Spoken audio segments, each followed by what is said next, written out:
Rare Gem Productions proudly presents Entrepreneurially Thinking.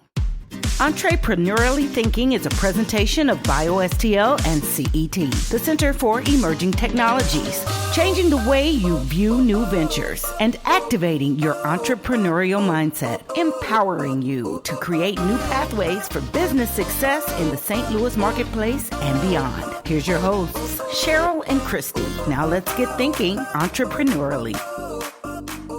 Welcome back to the Entrepreneurially Thinking Podcast. I'm Christy Maxfield. And I'm Dr. Cheryl Watkins-Moore. I lead our STEM inclusion initiative for BioSTL here in our region. Hey, girl. How are you? Oh, I'm doing well. I know. We're so busy. I'm not sure if I'm coming or going or coming. Yeah. But, you know, the good thing is whenever we have a recording day, we know exactly where we need to be. Yeah. We need to be together, which is great. And we need to be here talking with and about great people and exciting ventures. So, you know, the time sure does fly when you're having fun and staying busy. It's been really cool. It has. And we have our founding sponsor, CET and BioSTL, to thank for their continued support. Mm-hmm. We're really excited because, you know, this y'all time of year... Y'all be by the pool. Y'all be chilling out. Yeah. Well, we've been running around like nuts because fall is the busy time of year in the entrepreneurship world. I mean, entrepreneurs are hustling every day, but fall is when it gets really busy for both of us. So, Cheryl, you've got Vision 2019 on deck for October 18th. Yes. That's a Friday. Mm-hmm. And this is the region's largest and only inclusion innovation conference. What? Yeah. Largest and what? Only. There you go. Only. It's in big capital letters.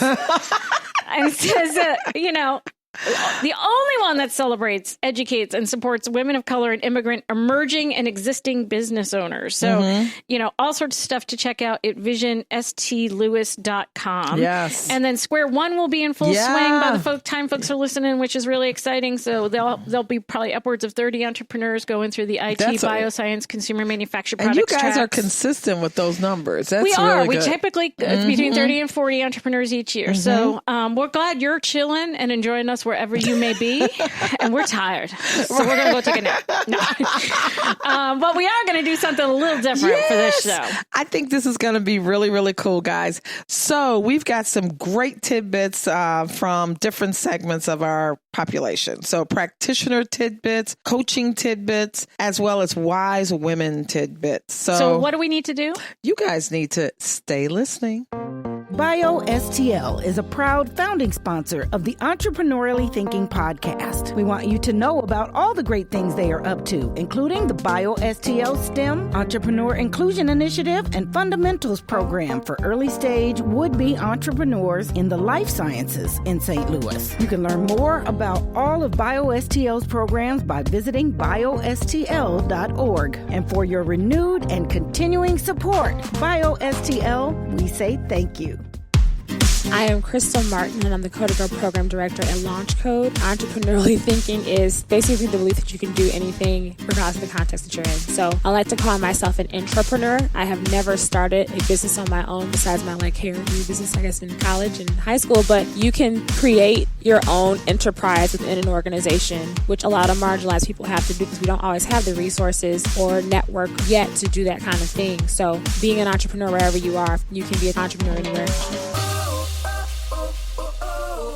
So we're going to get things started today with some practitioner tidbits with Jeremy Nulick. Jeremy's what we would call a futurist. Ooh, yes. I know. So that's a big title. Yes. I put it on my wish list of titles, I think. It's pretty darn cool. Seeing into the future. And we're going to pick up in our conversation with him about how he actually takes people through that process of envisioning what might be possible in the future. Wow. Often what we'll do is introduce sorts of practices or exercises folks can do. And usually that will help to uncover what it is that's actually at the root of the issue. And ultimately, the goal is for folks to have a level of new mindset or self-awareness about what it is that's really going on. So we have, and a lot of those are based on strategic foresight theories. So we've gathered folks who are facing some kind of a challenge together. Like even if it's something that is seemingly simple as how do we best articulate a particular brand, right? Right. Or if it's we want to build a new business section because we think that there's a market out there for this thing that we do, but we want to build a new thing just specifically on this. And and let's explore that. Well, how do we explore that together, right? And what often happens, and you guys have probably been a part of a lot of these sorts of efforts, knowing your guys' backgrounds and how powerful you guys have had an impact. You guys are used to like dealing with groups that are like, cool, we'll go do this change together. And then in the middle of the build phase of that thing, suddenly there's either passive aggressive or aggressive attempts to tear down what it is you thought we all agreed on. And it's like, I thought we all had agreed. the same idea. Like we said the same words, right? Right. Like you were there, you know.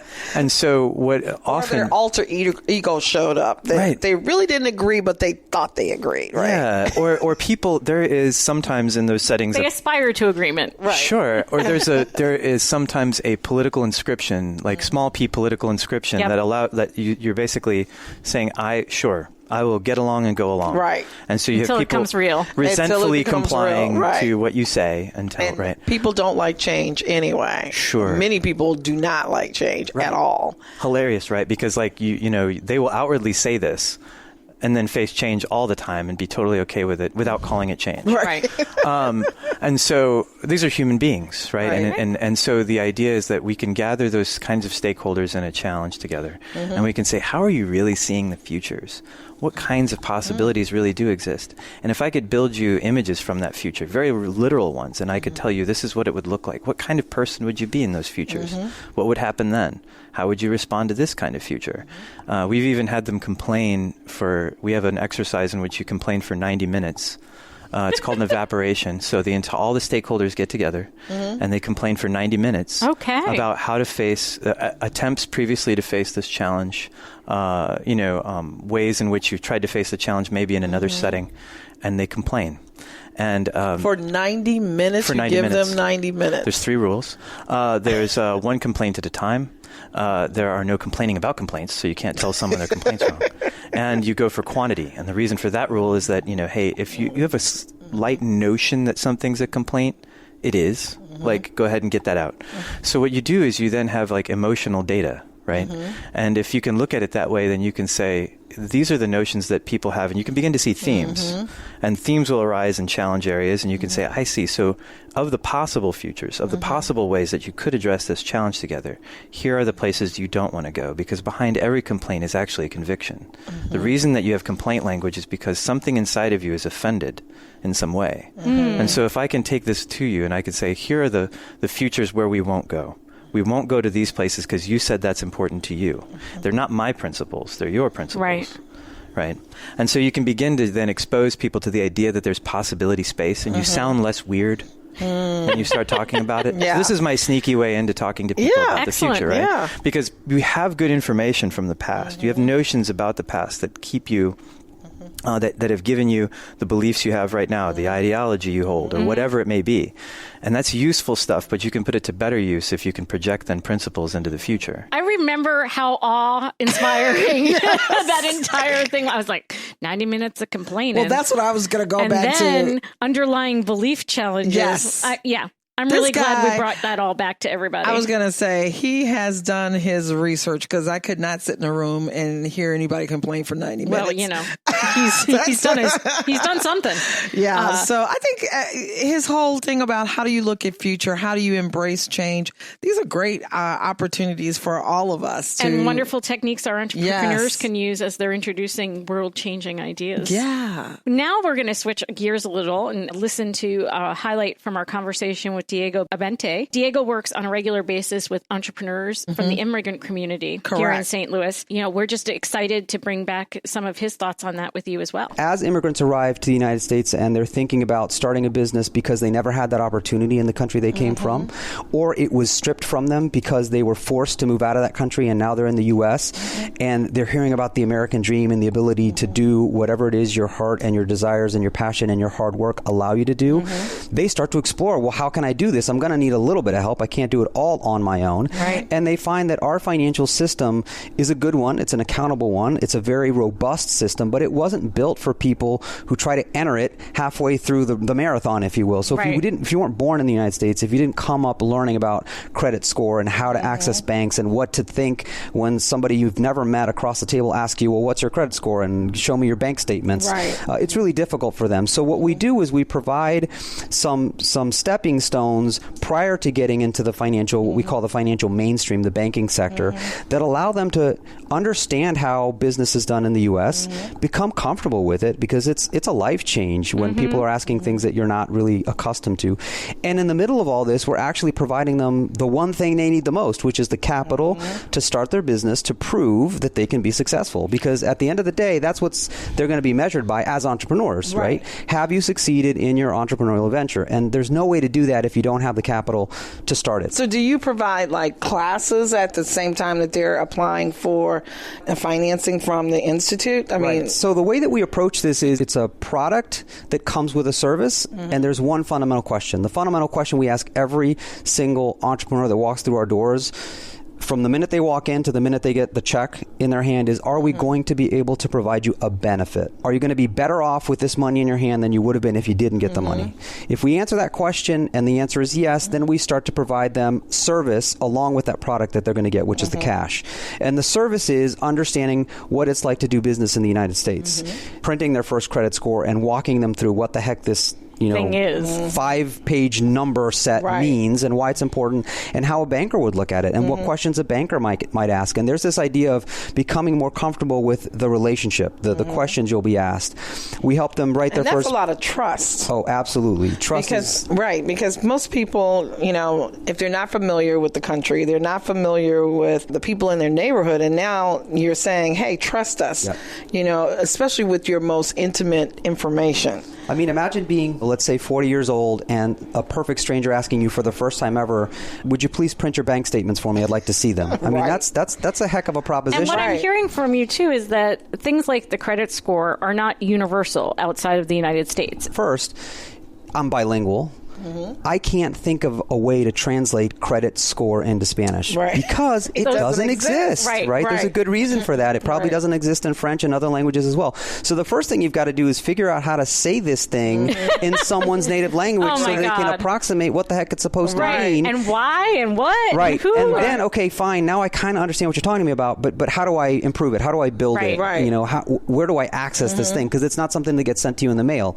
You've got to go online and you've got to request it up until very recently, once a year for free, or else you had to pay for it. And you have your own to do information. Things like have credit cards in order to build credit, which is an anathema for a lot of people too, right? Like, I remember growing up and everything was cash in my family, especially in my dad's side of the family, right? And this idea that you would purposely go out and create debt, in order to create a credit score, which would prove to other people that you could take on more debt. That's a whole generational thing. Yeah, exactly. Crazy talk. That's how my parents were too. If you can't afford it, if you can't pay for cash, you can't afford it. And yet, if you don't exist in that world, you're So, and then the second thing you mentioned... Can't even complete the sentence. It's so bizarre.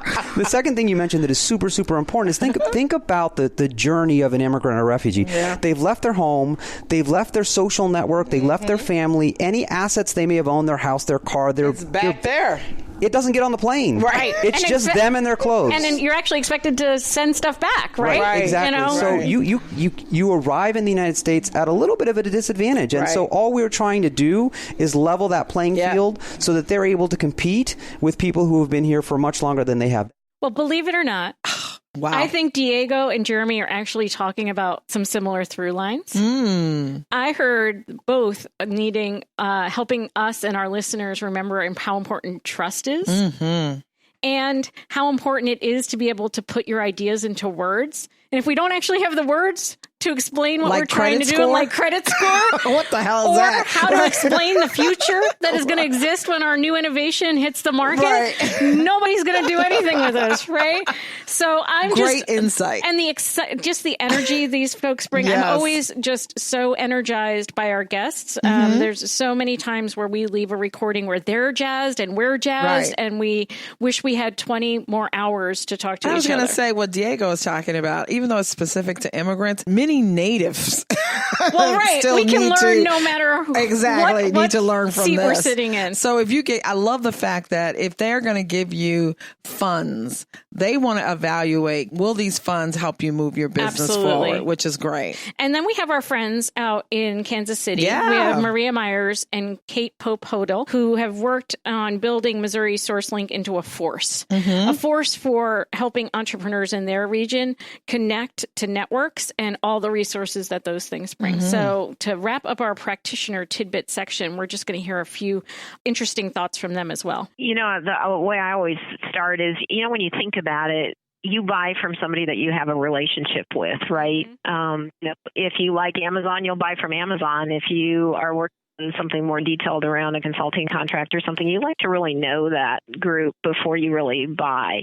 And so I think in building collaboration, building relationships is really, really important. And how do you build relationships? It's in getting together once in a while and maybe not even having a formal agenda, but just getting together so that you get to know each other and get to know what each other does. And so it's amazing how much just bringing people together to talk about sort of what they're working on and let people know what's coming down the pike, how important that is. And like I said before, we've been running resource partner meetings for 15 years here in Kansas City, just about every quarter. Not everybody comes every time, but it's really helped for people to know where they can send the client next or who to send it to.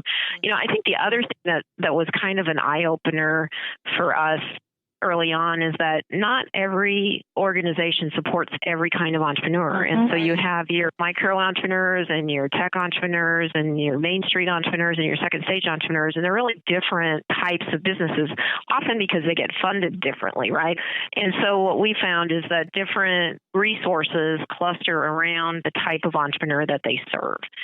And that's what gets confusing to an entrepreneur. They see all of these things, but they don't know which one to touch because they can't see which one is exactly right for them. And in reality, there are paths through the network that are going to be different depending on who you are, what your background is, and what kind of a business you're running. And so trying to let people understand that or find better ways to have them understand that is what we've been working on. So a directory of services doesn't necessarily tell them where they need to go. One of the best things you can do, though, is if they show up at the wrong place, having a no wrong door situation where everybody either knows, I'll send you back to the central point because they can tell you where to go, or they know enough about everybody else to send them to the right place. I think that helps with some of that as well. You have more of a structure around this. It's not so informal. One of my colleagues, before we had SourceLink, one of my colleagues at the foundation used to call it babies in a boxcar. People were bouncing all over the place trying to find the right thing that they're supposed to get to. And we don't see nearly as much of that anymore in Kansas City because people really are getting sort of to that right place at the right time. No matter what ecosystem you're in, Kansas City being an example of a really strong one, having those relationships and those connections are undeniably important and crucial to success. So you're not a BB in a boxcar? No. You're going to be like a guided missile. Going where you need to go, getting what you need to get, doing what you need to do. And a lot of times those places where you need to go and the people you need to talk to are coaches. Coaches who are specialized in working with entrepreneurs and helping people bring their ideas to life. So as we move into our coaching tidbit section, we want to bring back a few words of wisdom from Quentin Ortega. He joined us recently to talk about his experiences with coachability and the ability to give and receive feedback in the coaching process. I think, I'm just looking for someone who's open to feedback, right? I mean, we talk a lot when we're talking about startups about the idea being someone's baby. Yep. And they're worried they're very protective of it, right? They're worried about putting it out into the world. And nobody wants critiques on their baby, right? Can't tell them that the baby's ugly. Yeah, nobody wants to hear that their baby's ugly, right? And so, with an entrepreneur, I think that you're looking for somebody that is willing to hear your feedback, right, and actually listen to it. I mean, I can't tell you. I was telling somebody the other day, a lot of the times when I meet with people, I'm always willing to meet with people. I take the first meeting, I sit down, and I often, I kind of sit with them for an hour and tell them like, oh, okay, here's what's going on. Here's the path that I think you should take. XYZ, call me again, we can meet again once you get to this point, right? Right. 99% of people I never hear from again. I don't think it's because they don't like me, but it could be. So you guys tell me, we'll have an offline conversation. Do a little survey. Okay. But I think it's because, they get caught up in still wanting to focus on what they were already focused on, right? And they need to be willing to listen to other opinions. And I'm not saying I'm always right, because I'm definitely not the one that knows everything here. I tell everyone as well to take anything I tell them with a pinch of salt, just like they would everybody, and go poll a few of these people like myself and Christy and others in the community who are willing to sit down and have these conversations, because you want to kind of get the average probably of all the things that we're saying. Exactly. And build that into your plan going forward. Right. I love this because a lot of time, as you know, when you're trying to talk to people and mentor people, I think the biggest thing, and I think also success with many of these entrepreneurs follows from if you're able to listen and have critical feedback given to you, understanding how to take that feedback and move forward with it. So I love Quentin's advice. Coachability is key. And being able to rethink maybe where you are and what you need to be focused on. Yeah. Right? Yeah. And that's how what do I you heard bring that in? Sometimes you just may not know the right thing to be focused on, and just be open to the idea that there are other things that may need your attention, even though something feels really urgent and right now. And be able to listen. Yep. Gotta listen. What'd you say? No, just kidding. We shift gears slightly with Nikki Roach and Lori Jackson. They are partners in business and talk to us about the importance of having a business partner. And we're going to hear what they have to say about that. One thing that I absolutely love, because I have been questioned by various individuals, like, man, like, why did you feel you needed a partner? Or, you already kind of doing blah, blah, blah, blah, blah. Thing. Got your own brand. You have no idea how much of a blessing it is to have someone to bounce ideas off. And because of our experiences and because we're on somewhat opposite ends of the work that we do, there's some things that I'll mention and I may be just quite ambitious and zealous about, and she's like, okay, let's reel it in.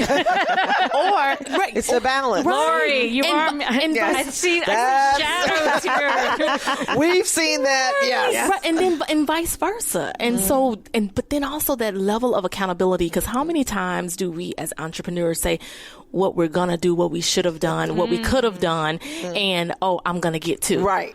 Now, when we talk and we have some powwow, we quantify it. We make it make it measurable. You got the data woman right here. Oh my God. Saying. And me, I'm all about the relationship and I'm all about touching the hearts. Like, how do we get to the heart and make this matter? And she's like, and here's why you need to do it. So we just, that's that great balance. Yeah. It's the yin and the yang. Yes. There we go. And I think sometimes when you just make the decision, well, I just want to do this on my own, then it sometimes can become just about you and not the people that you're really trying to serve or help. That's a great point. And I think for us, that's why I think this partnership is so critical and it's so awesome, because it's not about Nikki and Lori. It's about the people that we're serving, the help in these 6 key areas.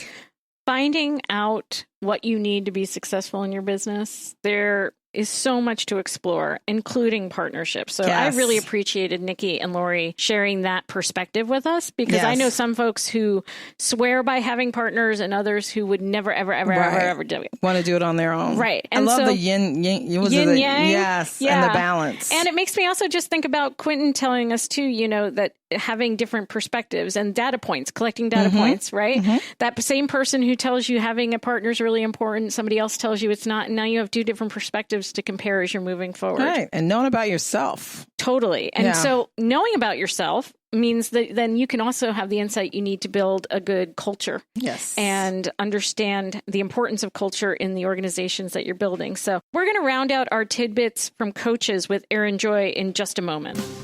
CET, the Center for Emerging Technologies, is a proud founding sponsor of the Entrepreneurially Thinking podcast. We want you to know about all the great resources they provide, including the Square One Ignite and Bootcamp programs, as well as the online startup toolkit. The toolkit has videos, articles, and other materials to help you build your business. For more information about CET's programs, visit CETSTL.com.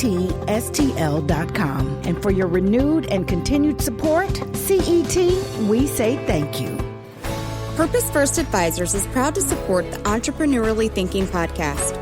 Purpose First works with entrepreneurs and the organizations that support them to accelerate business formation, scaling, and transformational growth. For more information about how to work with Purpose First Advisors on business model validation, financial modeling, core messaging, or other growth and profitability strategies. Visit PurposeFirstAdvisors.com. Darcella Craven, Veterans Business Resource Center, Chief Fear Conqueror. What does entrepreneurial thinking mean to me? It's about thinking differently. It's about being afraid and being okay with being afraid. It's about failing fast and as often as you can so you can get to the win. And it's about opening up and asking for help. Erin joined us, and we talked about a lot of things. She is a business coach, and one of the things I remember asking her about was culture fit. So let's listen to Erin's thoughts on culture. I do advocate for hiring for a cultural fit. And for me, in my business, what that means is that I'm looking for people who are count-on-able. Okay. Like, that's my culture. I love is that I'm looking count on a ball. I can count on you. Right. I can count on you to dot the I's and cross the T's. I can count on you to put our clients first. I can count on you to see the big picture. And so my business culture, and this is the same is true for clients that I would be working with in this domain, is knowing what the culture is and hiring to that fit. But my culture has nothing to do with being friends. Right. Not at my company. Right, now, right. I do not subscribe to the notion that our business is a family. We are I have 2 other employees other than myself. I have several freelancers and contractors who have that psychological ownership and have that discretionary effort that they put in. But my 2 employees, we're not a family. We are very friendly, but we don't socialize together. I have an employee who's worked for me for 13 years. I've never stepped foot inside her home. Okay. We don't go hang out. Right. But when we're working together, we have a great time and we do good work. It's called boundaries. It's called boundaries. That's right. I was thinking of that earlier because I realized, Christy, I didn't answer your question in terms of what I see business owners challenged by. I said human resources. Yes. Anything related to leading the team. I'm sorry, I got all excited about that. Well, I didn't even let you go back. And then the other thing I see a ton of struggle around is anything related to marketing. Okay. And with small companies being bamboozled by marketing firms who are selling them something that they don't need. Right. So I see a lot of challenges around marketing. Okay. And then around the psychology piece, boundaries being one aspect of psychology. Because I think with small companies, a lot of times people do have that feeling of we're family. And forget that you're here because you're here to make money. Okay. Bottom line. Okay. So having hard conversations, if you treat people or act like family, it becomes it can be very detrimental because. That's the point is how do I go out with you, and we have a girls' weekend. Right. And then, I need to turn around and tell you, you know what, you're not count-onable. Right. In this area. I just, I don't know. I think that, in my company, the work that we do together is so intense. We're spread thin. We're a small business, but we're doing a ton of big work. And so we need a break from each other. Right. Yeah. Right. Yeah. Count-onable. Count-onable. Well, full disclosure, I have been to your house. Yes. And if I didn't have a cat, you might come over to mine. I would be at her house. But until the cat's gone, every invitation is politely declined. It's all different for different people. Right. Different strokes, different folks. But again, the through lines for me these are different data points. And bottom line is about accountability. So whether you're working with somebody like Quentin and you're accountable to him as truly an accountability partner of did you get that done and you can come back to me once it is, or you're working with a partner like Nikki and Lori are working together, or you're putting together a team of consultants and employees and everything. These are the through lines, the accountability, the follow through, the ability to collect different information and make your own decisions on it. I love our coaches. Yes. And we actually have a few more to go. I was going to say this next section is really kind of cool. Yeah, it is. So this was actually really hard too, because we've got a lot of wise women.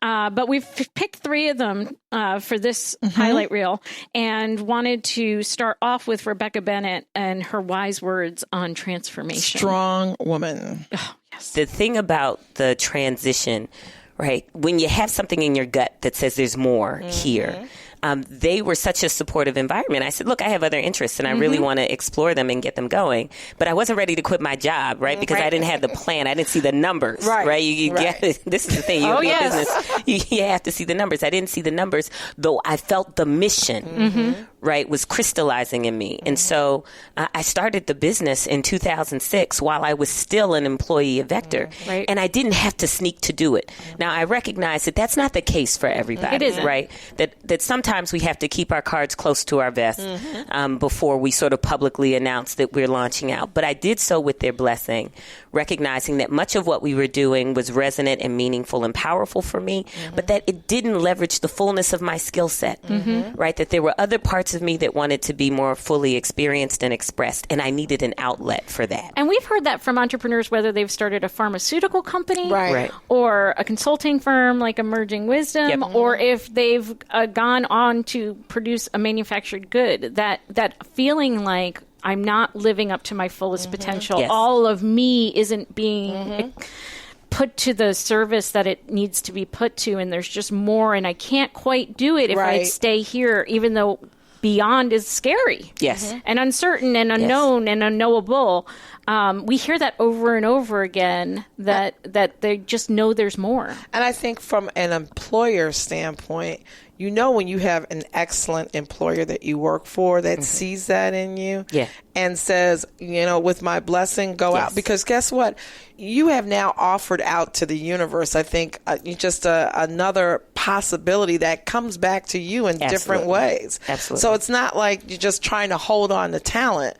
That talent is going to impact you in so many different ways. So our hats off to, wow. Yes. And I have worked with Lorna and Jessica since leaving the firm, right? So this is the gift that keeps on giving. And now I have a team of 6 and they all have businesses. Yes. Right? So I am replicating what I saw. Again, the power and importance of being able to have examples, not that we stay within the footprint of those examples only, but that they give us a sense of what is possible. And you have family. You have now grown up. You got a family of your own, right? I do. And how do you balance all of that? Because I know. This is the podcast where we tell the truth. Yes, right? absolutely. Okay. All right. Exactly. So when I'm on Oprah's podcast, I'm gonna say yes. I balance. I'm centered. I take my chia In harmony. Exactly. No, this is the real deal. This is the real one. This is the real deal. Yeah, all right. No, I don't balance it all. That is the truth, and I'm not as focused on balance either, right? And so what I do is I'm clear about what are the commitments that I need to make and how do I live into those commitments, because sometimes I'm going to be more present to the work of our community or to the work of the business than I am to my family. And sometimes I'm going to be more present to my family than I'm going to be to these other things. And so but I think that is so important, because we as women, people are always saying, how do you balance all of that? You got kids here, you got a husband here. It's a blend. We don't. You know what?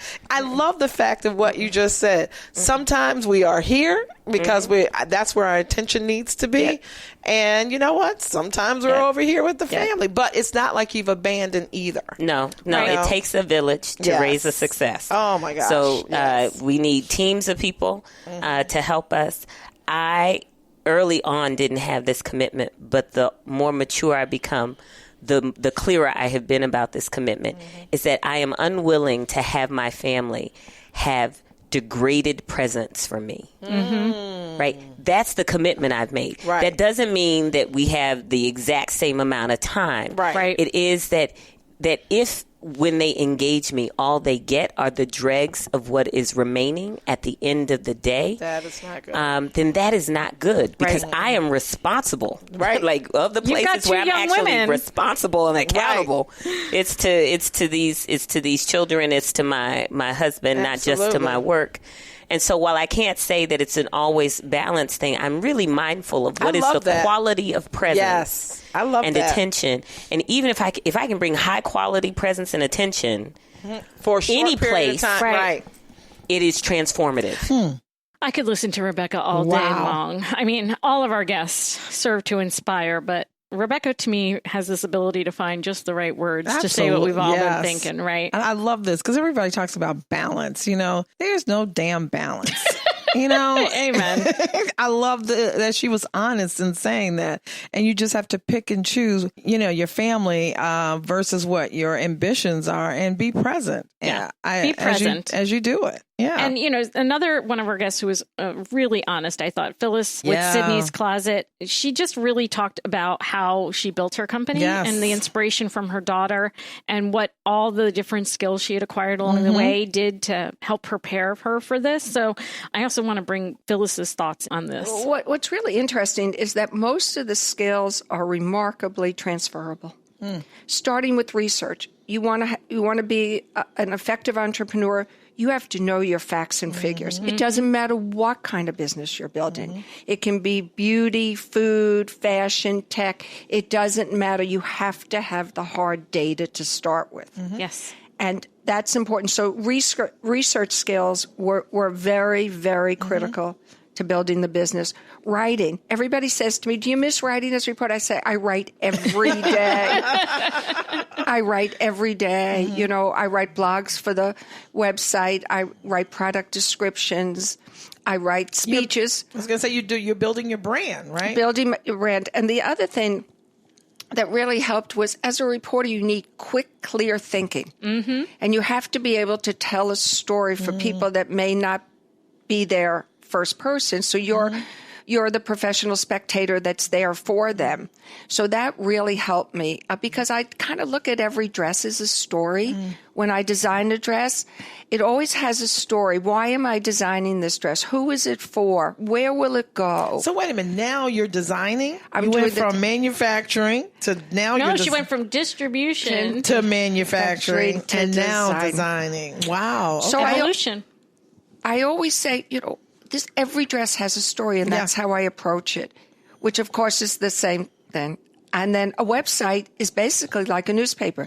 You have a headline, an image, a caption, and a link is just a jump to another page. So that really helped.